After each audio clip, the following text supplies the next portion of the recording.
Yeah, so I will give you this simplest but incredibly effective tool. And it's one that I use with clients. It's one that I get clients to use. And that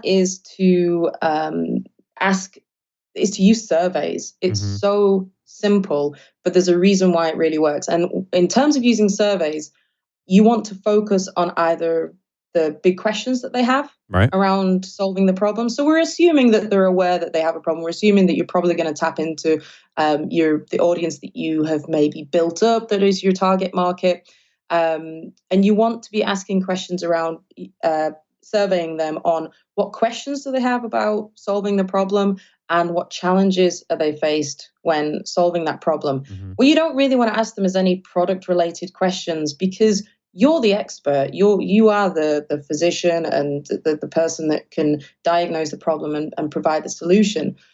But what this does, and if you use surveys that you want them to be, you don't want to pre-populate the answers. You want to get them typing, because you will Oh. find, let them talk in their own language.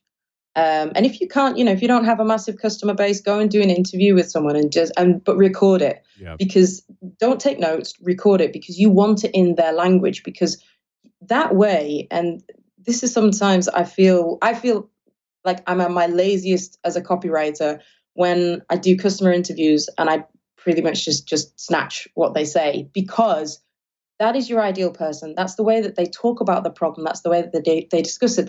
And you want to be looking for signs when people are getting emotional, or they're talking about, they're really frustrated, or they're sick and tired of this, or Hmm. they just wish they knew how to get past this point.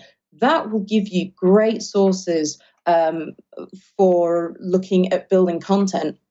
I mean, I did this with a client recently who's got a huge online audience, and he said, "Oh, I don't really want to." It wasn't that he was reluctant to do it. He didn't see the value in doing a survey, because he was pretty confident that because he works so closely with his audience, that he knew what those challenges were. Huh.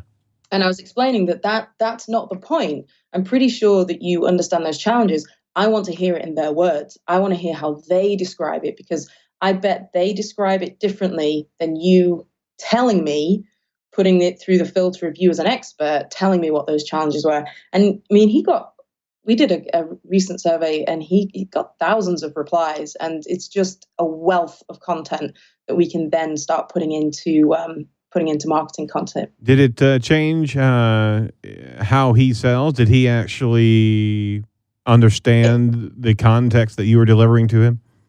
I mean, he's great. He's got a real understanding of it. But what this does is it allows us to drive the focus Yeah. of certain pieces of marketing that we will be doing, because we'll be taking it from that language.